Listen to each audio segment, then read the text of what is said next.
Prepare yourself, guys. This is Prepare yourself. Very weird. T3 Media. Through the media. Well, prepare yourself, guys. This is Chris, and first off, I'm going to apologize right now for the shaky cam and the fact that I'm in the car. There's some family at the house. I cannot do a review in the studio like I'm used to, but I'm not going to let another moment go by without talking about Power. Okay, so Joseph Gordan-Levitt got Jamie Foxx up in this piece, right? So, right off the bat, I'm just gonna say this. I like the Old Guard movie. And when this movie started, I was thinking this stuff is gonna be some cheese. No spoilers. I'm gonna try my best not to spoil anything, but I might get excited. But the first 10 minutes of this movie, when it first started, that whole thing with the pill and this is what it can do, and the way that was a bad choice, and it set the tone. And I immediately thought, this is going to be some bull, because I was trying not to curse.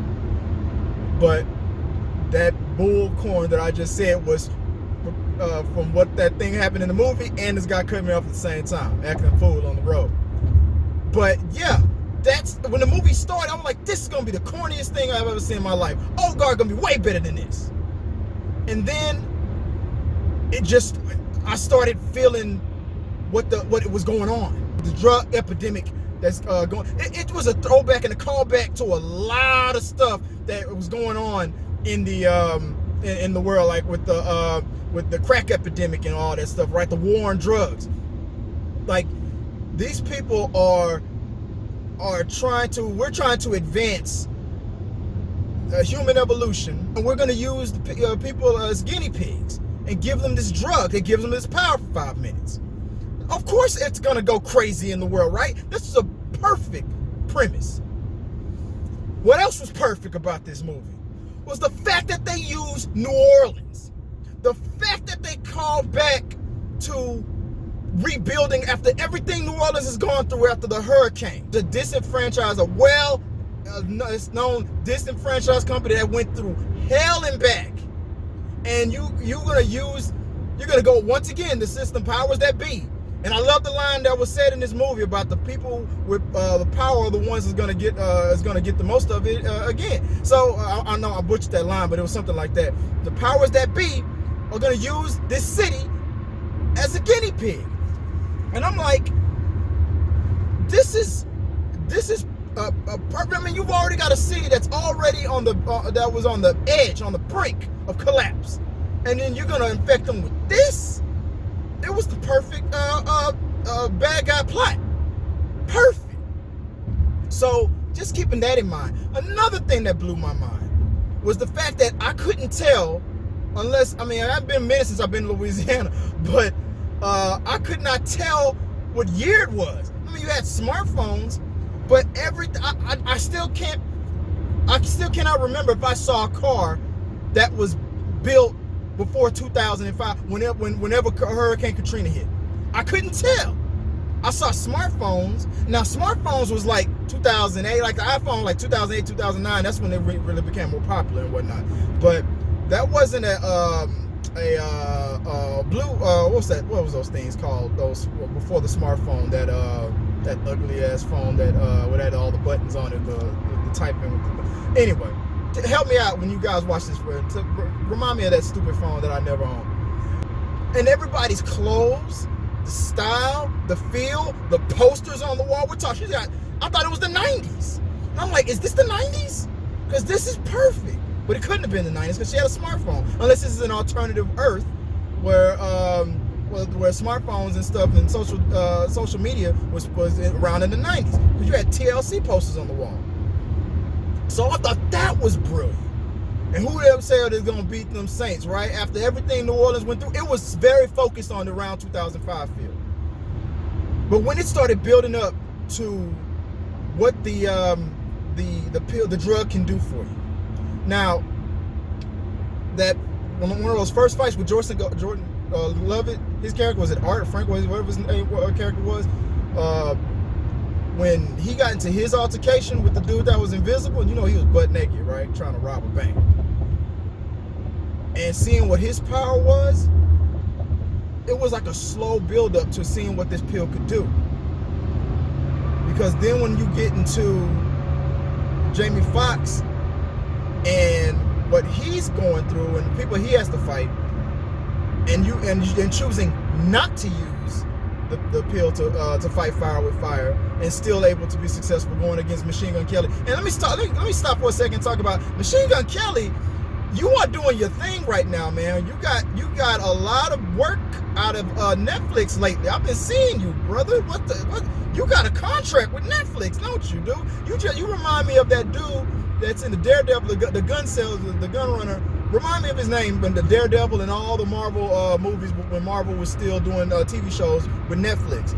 You in every damn Netflix movie now, okay? He was one of those people where you can use your power and it works against you at the same time. And you saw a very advanced situation of that happened at the end. I'm not gonna spoil what happened.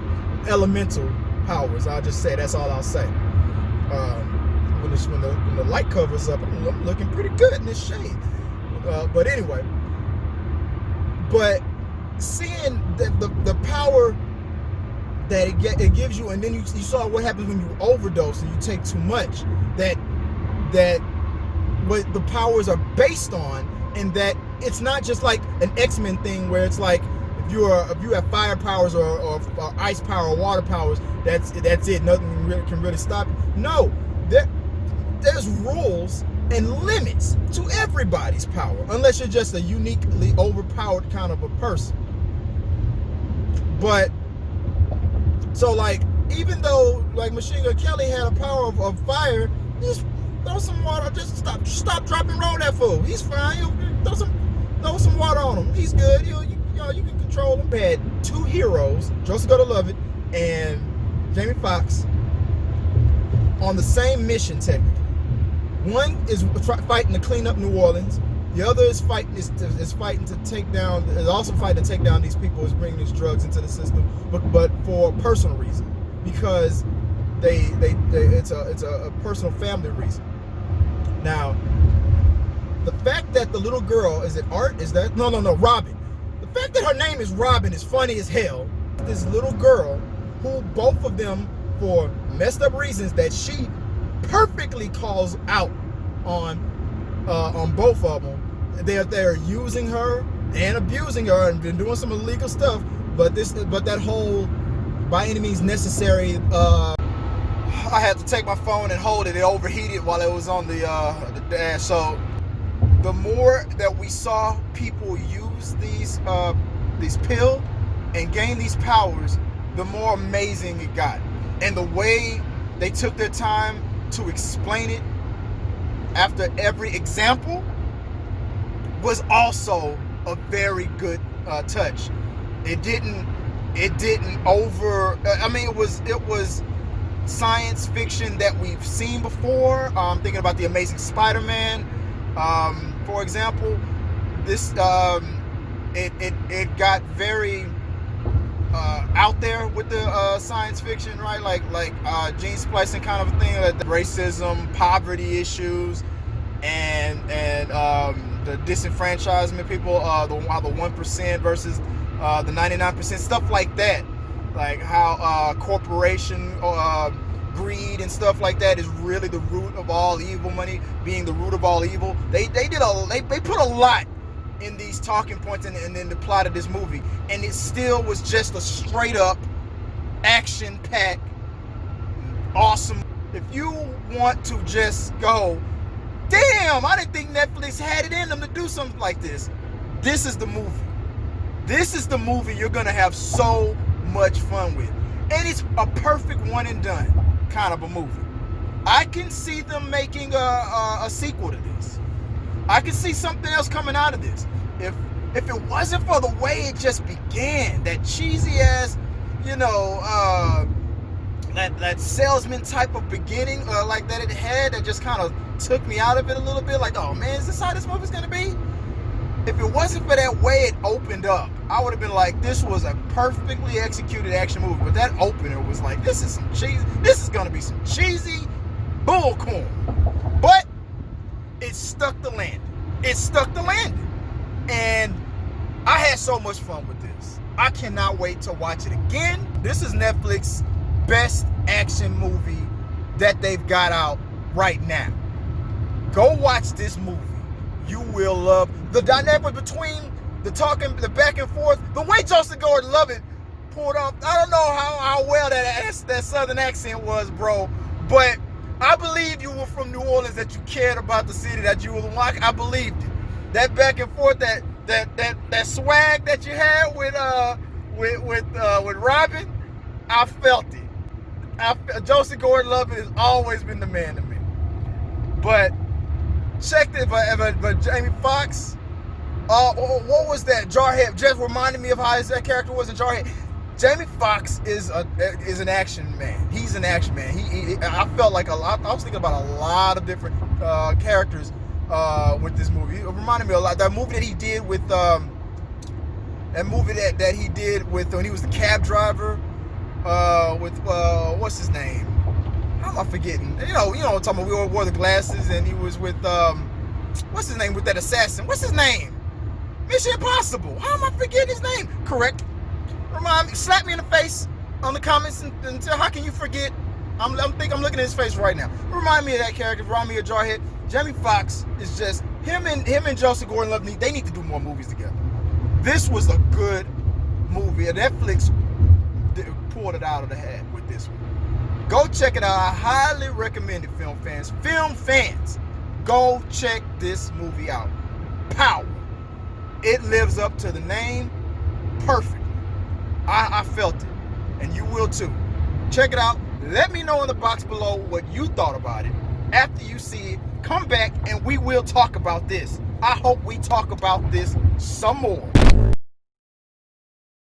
So unbelievably funny. Like one of those people you just, obviously he's hilarious, but I feel like he's been in so much good stuff, and like growing up on Seinfeld, you kind of take for granted just how funny he is, and to sort of be the standout funny on, one of the funniest sitcoms of all time.